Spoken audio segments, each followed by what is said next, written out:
Oasis, c'est un nouveau rendez-vous. Salut à vous chers téléspectateurs et internautes et bienvenue à cette autre édition. Et oui, nous parlons toujours de conquête.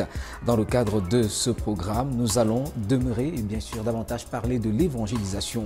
Après avoir abordé la question sur ce que l'évangélisation n'est pas, nous allons parler de comment justement opérer de manière efficace dans l'évangélisation. Nous parlerons de l'évangélisation fructueuse. Et pour en parler, nous avons encore le plaisir d'accueillir l'évangéliste Jarol Yonga. Salut à vous et bienvenue. Merci, Pasteur Eric. Un privilège d'être dans ce magnifique studio. Avec vous, lors de notre dernière émission, justement, nous avons parlé de ce que l'évangélisation n'est pas. Oui. On a eu beaucoup d'enseignements, justement, sur ce que l'évangélisation n'est pas.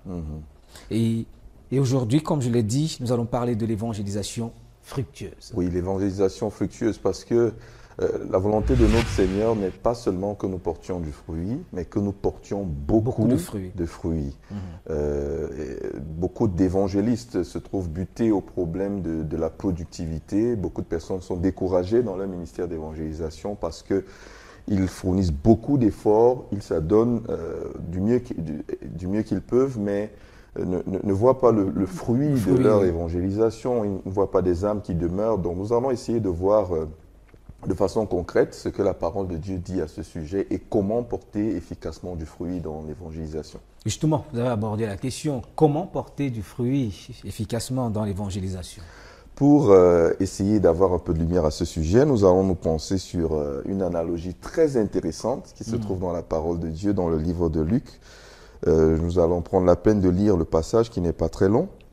Luc chapitre 8, verset 5, la Bible dit: un semeur sortit pour semer sa semence. Comme il semait, une partie de la semence tomba le long du chemin. Elle fut foulée aux pieds et les oiseaux du ciel la mangèrent. Une autre partie tomba sur le roc. Quand elle fut levée, elle sécha parce qu'elle n'avait point d'humidité. Une autre partie tomba au milieu des épines. Les épines crurent avec elle et l'étouffèrent. Une autre partie tomba dans la bonne terre. Quand elle fut levée, elle donna du fruit au centuple. Après avoir ainsi parlé, Jésus dit à haute voix que celui qui a des oreilles pour entendre, entende. Verset 11, voici ce que signifie cette parabole. La semence, c'est la parole de Dieu. Ceux qui sont le long du chemin, ce sont ceux qui entendent, puis le diable vient et enlève de leur cœur la parole de peur qu'ils ne croient et ne soient sauvés. Ceux qui sont sur le roc, ce sont ceux qui, lorsqu'ils entendent la parole, la reçoivent avec joie, mais ils n'ont point de racines. Ils croient pour un temps et ils succombent au moment de la tentation. Ce qui est tombé parmi les épines, ce sont ceux qui, ayant entendu la parole, s'en vont et la laissent étouffer par les soucis, les richesses et les plaisirs de la vie et ils ne portent point de fruits qui viennent à maturité. Ce qui est tombé dans la bonne terre, enfin, ce sont ceux qui, ayant entendu la parole avec un cœur honnête et bon, la retiennent et portent du fruit avec persévérance. J'aime beaucoup cette histoire parce que je m'y connais un peu en agriculture. Oui. Et ici, notre Seigneur Jésus compare le semeur, l'évangéliste, il compare l'évangéliste à un agriculteur, un semeur sorti pour semer. Je voudrais d'entrée de jeu dire qu'en agriculture, il y a plusieurs facteurs qui déterminent la qualité d'une récolte. Il y en a d'innombrables et ce soir, j'aimerais qu'on n'en voit que trois facteurs. Oui. Le premier facteur, c'est la qualité de la semence. Vous savez, dans le domaine de l'agriculture, la direction, au ministère de l'Agriculture, la direction du contrôle de qualité des semences, avant chaque campagne agricole, c'est-à-dire en début d'année généralement, procède à des tests de germination sur les semences qu'ils devront distribuer aux agriculteurs. C'est à partir de ces tests qu'on peut savoir si le pourcentage de germination est assez bon pour que les semences soient distribuées aux agriculteurs. Je vous assure déjà qu'il n'y a rien de plus désagréable que de donner à un agriculteur une semence qui ne produit pas. C'est difficile de supporter son regard après.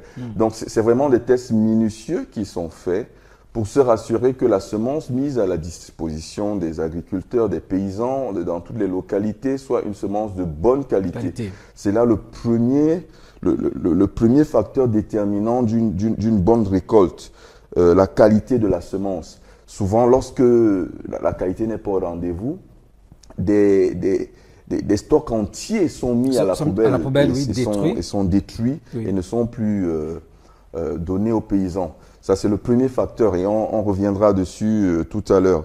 Le deuxième facteur, c'est la qualité du sol. On ne sème pas dans n'importe quel type de terrain. Il faut que le terrain soit assez fertile et assez de nutriments nécessaires à la bonne croissance de la plante. Oui. Et lorsque le sol a des carences, on utilise des engrais, on utilise des fertilisants pour améliorer la qualité de ce sol. Le troisième facteur, c'est un climat favorable. Il faut un climat favorable. Vous savez, la pluviométrie est très déterminante dans la qualité des récoltes, dans la qualité de la production. Si dans une zone, il n'y a presque jamais de pluie, vous allez vous retrouver avec une récolte médiocre, raison pour laquelle on procède à de l'irrigation, pour approvisionner le sol en eau, pour améliorer la qualité du sol. Je pourrais ajouter un quatrième facteur, si on le permettait, c'est la bonne santé de la plante, ce qui est aussi déterminant. C'est un facteur déterminant pour la croissance. Une plante de mauvaise qualité ne produit pas comme il faut, raison pour laquelle on utilise des pesticides pour tuer parfois des insectes, pour empêcher que les plantes soient gâchées avec des maladies et ainsi de suite. Il y a beaucoup de méthodes qu'on utilise en agriculture pour se rassurer de la bonne qualité, de la bonne santé de la plante. Ces quatre facteurs à eux seuls, s'ils sont réunis, c'est-à-dire la qualité de la semence, la qualité du sol, le climat favorable et la santé de la plante, s'ils sont mis ensemble, on peut espérer une bonne récolte. Alors, le téléspectateur qui nous regarde pourrait se demander, oui, d'accord, ça c'est concernant l'agriculture. Oui. Mais quel est le rapport avec l'évangélisation fructueuse? Vous savez, notre Seigneur Jésus ne disait rien au hasard. Ici, il compare l'évangéliste à un agriculteur. Pour répondre à votre question, le semeur qui sème la semence, c'est l'évangéliste qui sème la parole de Dieu dans les cœurs. Et pour que cette semence produise dans les cœurs, que cette semence de la parole de Dieu produise dans les cœurs, il faudrait un cœur favorable, c'est-à-dire un sol favorable. Oui. Il faudrait un climat favorable, un environnement favorable à l'éclosion de cette plante de la parole de Dieu qui est semée. Il faudrait la bonne santé de la plante, c'est-à-dire que le cœur de l'homme ne soit pas obstrué par les soucis de la vie, par les problèmes, par les difficultés, par des démons parfois et plein d'autres choses qui pourraient empêcher que la semence de la parole de Dieu croisse dans les cœurs.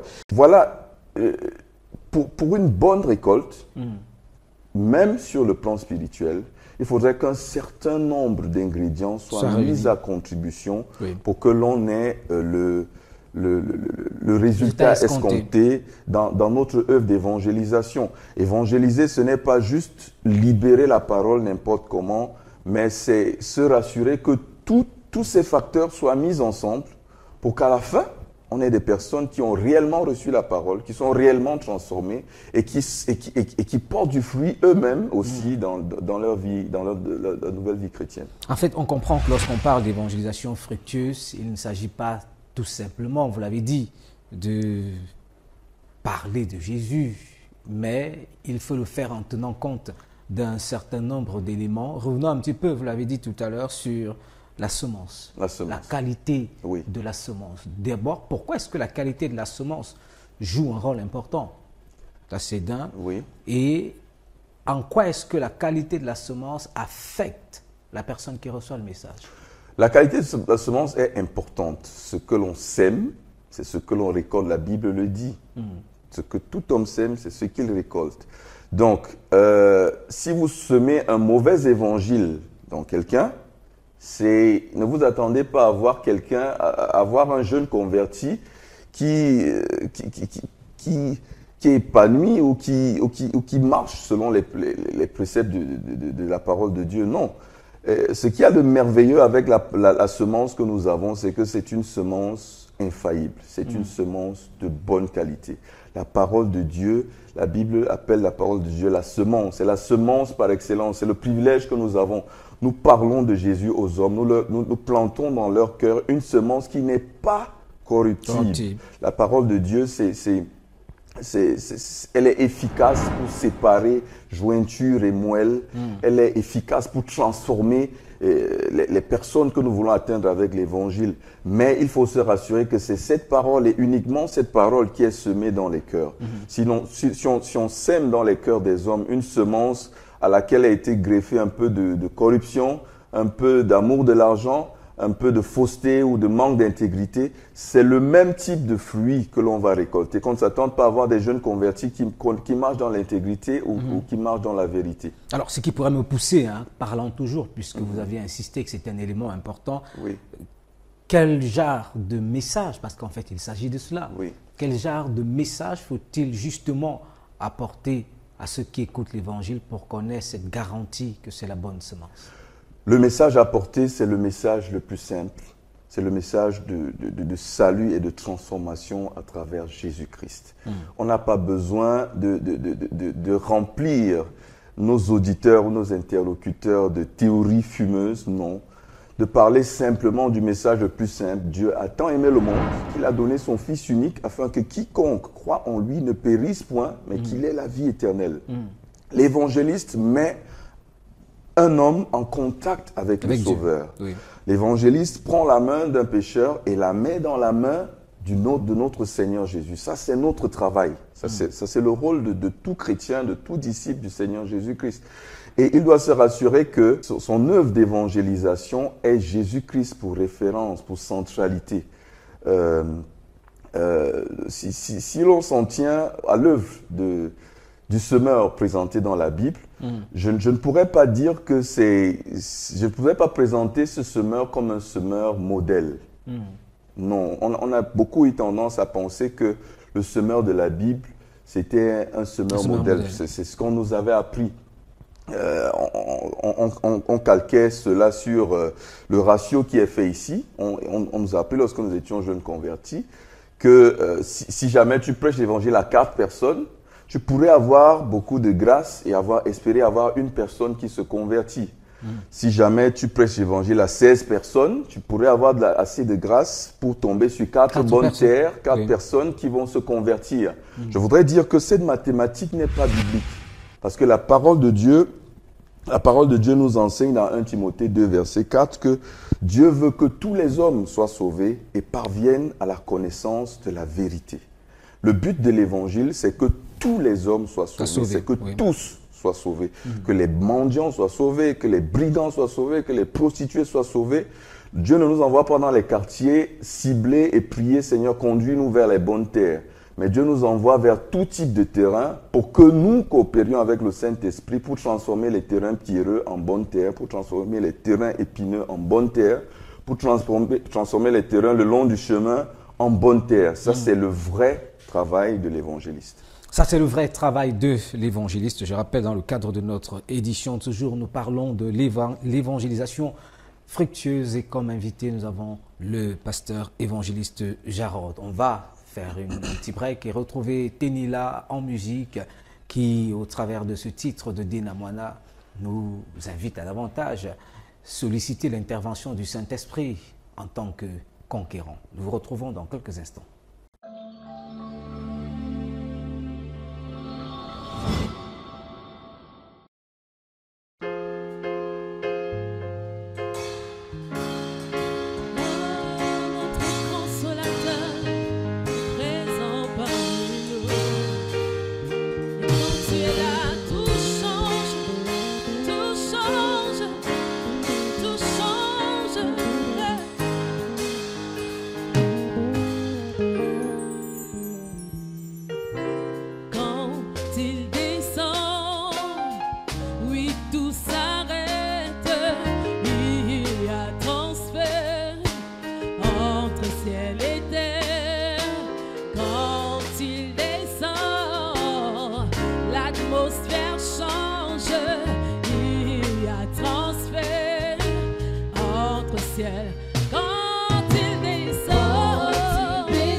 transforme ta vie. Il te guérit maintenant par sa puissance. Par sa puissance. Il transforme par sa puissance. Il agit par sa puissance. Il renouvelle par sa puissance. Il guérit par sa puissance. Par ta puissance, Saint-Esprit, tu es là, tu es là, tu es là. Par sa puissance, il renouvelle. Par sa puissance, il agit. Les maladies s'enfuient, les aveugles voient, les paralytiques sautent de joie, les stériles l'emportent, les sourds entendent. Par sa puissance, les maladies s'enfuient, les aveugles voient, oh, les paralyses saute de joie, saute. Tu peux commencer à sauter, les stériles enfants, les sourds entendent. Par sa puissance, les maladies s'enfuient,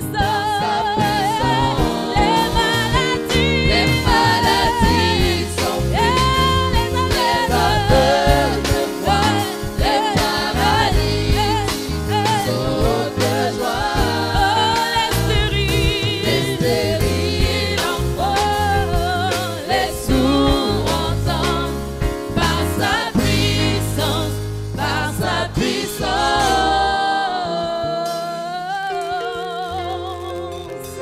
Merci Saint-Esprit de Dieu.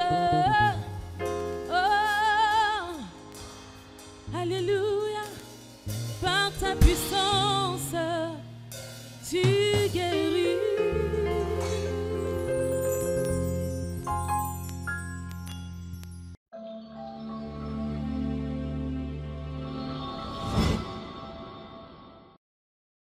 Nous sommes de retour et merci à Ténéla pour ce beau titre, une interpellation bien sûr à davantage coopérer avec le Saint-Esprit dans le cadre de l'évangélisation. Est-ce que le semeur de la Bible est-il un modèle d'évangéliste? L'évangéliste Jarol nous a dit que ce n'est pas un très grand expert. Il n'a pas tenu compte d'un certain nombre de paramètres malheureusement qui jouent un rôle important dans le processus d'évangélisation. Alors on voudrait un petit peu parler d'un autre aspect de l'évangélisation, parler de préparer les semailles. Préparer les semailles, c'est une activité capitale de l'évangéliste. Quel est cet évangéliste qui va faire comme le semeur et prendre ses grains et les jeter juste à la volée comme ça en espérant qu'elle porte du fruit? Non, le travail de l'évangéliste est tout autre. Quel est cet évangéliste dont l'activité d'évangélisation va se résumer à mettre quelques versets bibliques sur Facebook, sur son profil, ou à mettre un autocollant sur sa voiture ou sur sa Bible? Ce sont de bonnes choses qui ont leur impact, mais ça ne pourrait pas se résumer à l'essentiel de l'activité d'évangélisation. Une partie de la semence tomba le long du chemin. L'œuvre de l'évangéliste, c'est se rassurer que les oiseaux ne volent pas la semence dans les cœurs. Et il y a une œuvre qui doit être menée dans la prière et dans l'intercession. Un évangéliste doit accompagner son message de la prière et de l'intercession pour protéger la semence dans les cœurs des interlocuteurs, protéger la semence contre les oiseaux dévoreurs. Quel est cet évangéliste qui ne protège pas son champ? Vous avez souvent vu, je crois que vous connaissez ce qu'on appelle les épouvantails dans certains, pour faire fuir les singes ou pour faire fuir certains animaux. On met des épouvantails, des hommes en paille parfois dans les champs pour faire fuir les oiseaux, pour les empêcher de manger la récolte. Ça, c'est le minimum qu'un agriculteur sérieux ferait. Alors nous, en tant qu'évangélistes, que faisons-nous pour nous rassurer que les oiseaux du ciel ne dévorent pas la semence dans les cœurs? Qu'est-ce qui est fait à ce niveau? Ça c'est une partie essentielle du fait de préparer les semailles, protéger la semence qui est semée. Une autre partie tomba le long tomba là où il y a les épines et les mauvaises herbes étouffèrent la jeune plante. Quel est cet évangéliste qui va semer et qui va voir sa plante grandir, mais qui ne va pas prendre le temps de veiller à ce que les soucis de la vie n'encombrent pas la plante, de veiller à ce que les inquiétudes n'envahissent pas et n'étouffent pas l'intérêt pour la parole de Dieu dans le cœur du jeune converti. C'est une œuvre essentielle de l'évangéliste. C'est pour cela que nous pensons que l'activité d'évangélisation ne devrait pas se limiter à déclamer un message, mais devrait aller plus loin. Accompagner. Accompagner. Nous avions l'habitude, il y a de nombreuses années, de marcher avec des listes de noms de nos cibles d'évangélisation, des personnes pour lesquelles nous prions chaque jour. Dans les taxis, au moindre break, à la moindre pause, nous en profitions pour prier pour ces cibles. Et principalement, c'était des gens que nous connaissions et dont nous connaissions les problèmes. Nous prions pour des personnes qui avaient des addictions, nous prions pour nos membres de famille qui avaient des problèmes avec l'alcool. Tout ceci était considéré comme notre humble coopération à l'œuvre de transformation dans les cœurs des hommes. Parce qu'il faut savoir, c'est le Saint-Esprit qui transforme. Mais la prière que nous élevons et le jeûne sont une forme... Oui, c'est un soutien en fait. Une forme de coopération en tant qu'homme pour cette œuvre de transformation dans les vies. Donc, préparer les semailles pour un évangéliste, c'est labourer les cœurs par la prière et l'intercession pour les rendre aptes à recevoir la graine de l'évangile. C'est ça, préparer les semailles.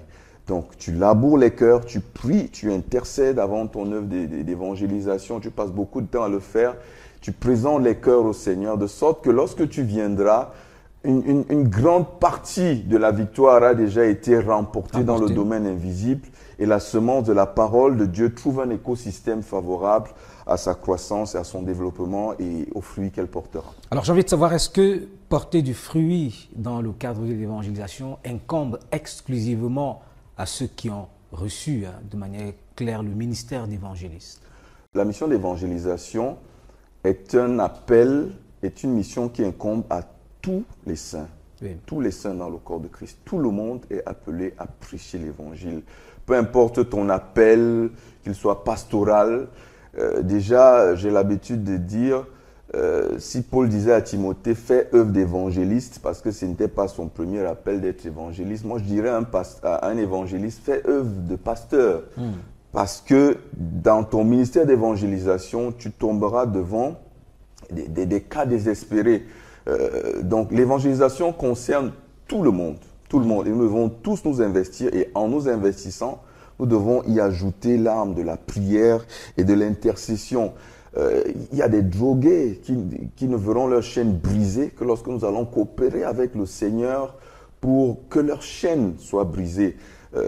J'ai eu dans mon ministère d'évangélisation à travailler avec beaucoup de drogués et je suis pleinement convaincu aujourd'hui que c'est une activité des démons, une activité des ténèbres. Et je pourrais dire, comme le Seigneur le disait à ses disciples, que cette sorte de démon ne peut sortir que par la prière et le jeûne. Et c'est vraiment un appel lancé à tous les évangélistes. Pour pouvoir porter du fruit, il faut que la prière soit associée à notre œuvre d'évangélisation.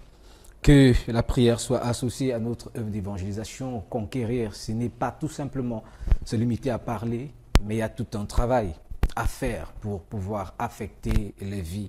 Et c'est un travail qui précède nos actions d'évangélisation et que nous ne faisons pas toujours. Que nous ne faisons pas toujours, malheureusement. Mais de plus en plus, les croyants reviennent à cette activité et c'est très encourageant. De par la ville, dans le Cameroun, il y a de nombreux mouvements qui se mettent en place pour l'intercession, pour la moisson. l'intercession pour gagner les âmes. La moisson, la conquête des perdus, c'est une bataille, c'est un conflit spirituel. L'évangéliste doit être armé, doit être préparé psychologiquement à faire face à des entités spirituelles qui vont empêcher que leur camp ne soit vidé. C'est en fait ça l'œuvre d'évangélisation. Ce n'est pas juste dire, ok, change de mentalité, viens, maintenant tu n'aimes plus le diable, maintenant tu vas aimer Jésus. Non, c'est bien plus que ça. Il y a des gens qui sincèrement veulent donner leur cœur à Jésus, des gens qui se retrouvent prisonniers par des liens. J'ai vu des personnes pleurer et dire, pasteur, je veux changer, mais je n'arrive pas. Cela signifie tout simplement qu'au-delà de nos paroles, de notre intelligence, il y a un facteur supérieur. Il y a un conflit dans le monde invisible. En fait, on va dire qu'il y a un rapport de force. Il y a un rapport de force et l'évangéliste doit être armé de cette pensée. Il doit être conscient de cela. Mais je voudrais dire que c'est une bataille qui est déjà remportée à l'avance. Parce que nous, chrétiens, nous combattons à partir de la victoire, mais pas pour remporter la victoire, parce qu'elle est déjà remportée à la croix de Golgotha par notre Seigneur Jésus.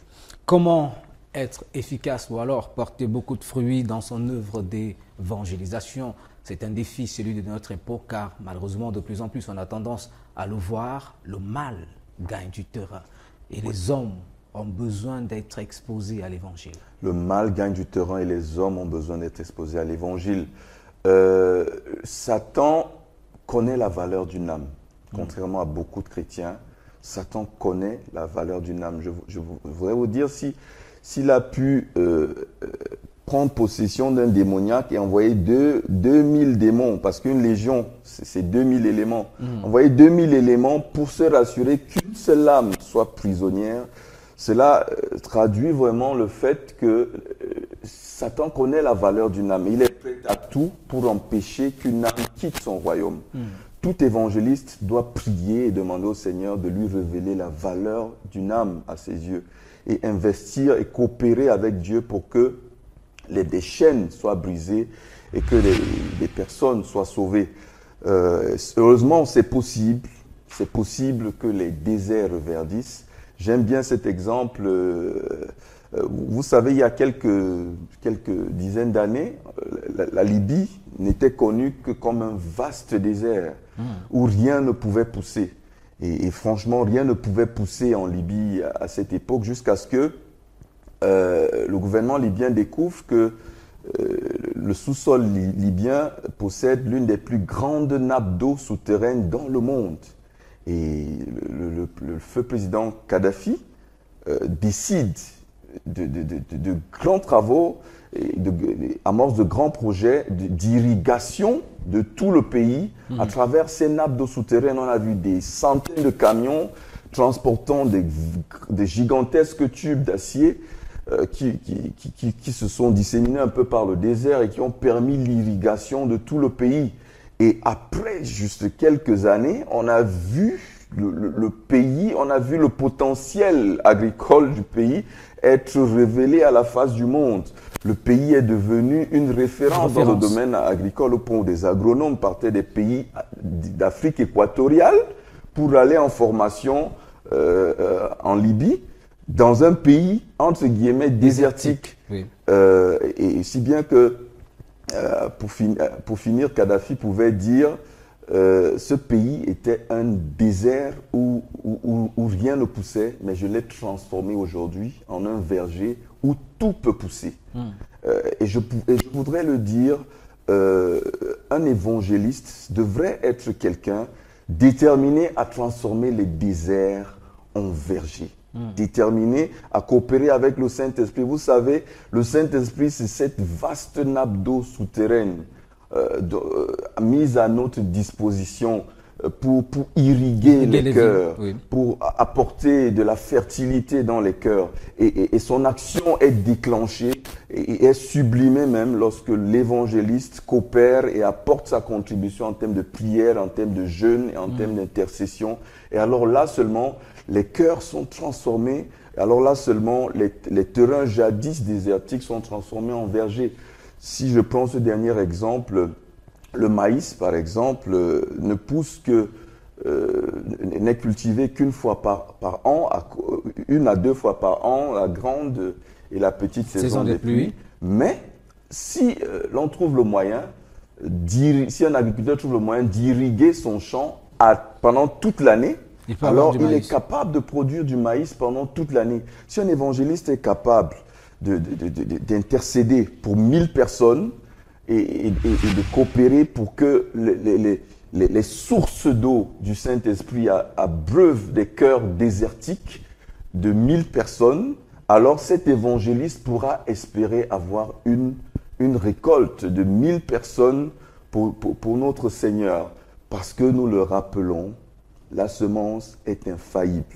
La semence, c'est la parole de Dieu, elle est de bonne qualité et elle est à notre disposition. Elle est de bonne qualité et elle est à notre disposition. C'est avec ces mots que nous allons sortir de cette édition. Pasteur Jarrod, peut-être un message à l'endroit de toutes ces personnes qui ont le sentiment de piétiner dans leur œuvre d'évangélisation. Conseil et prière? Conseil et prière, mon conseil sera ce verset qui est le verset phare de notre émission Oasis, où la parole de Dieu déclare dans Ésaïe 32, verset 11, « Soyez dans l'effroi insouciante, tremblez indolente, déshabillez-vous, mettez-vous à nu et saignez vos reins, jusqu'à ce que l'Esprit soit répandu d'en haut sur nous et que le désert se change en verger et que le verger soit considéré comme une forêt. » Cher évangéliste, ne considère pas tes échecs passés comme des échecs finaux, mais considère l'opportunité que le Seigneur te tend ce soir de connaître une évangélisation fructueuse en commençant à coopérer avec le Saint-Esprit pour arracher les âmes des mains, des griffes de l'ennemi, pour préparer les cœurs à la semence de la parole de Dieu, pour les arroser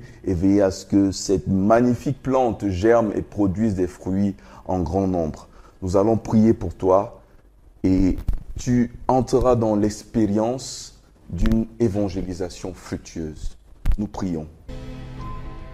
Notre Père, nous te rendons grâce pour cette soirée. Nous te bénissons pour le privilège que tu nous accordes de parler de ce qui t'est le plus cher à cœur, le salut des hommes.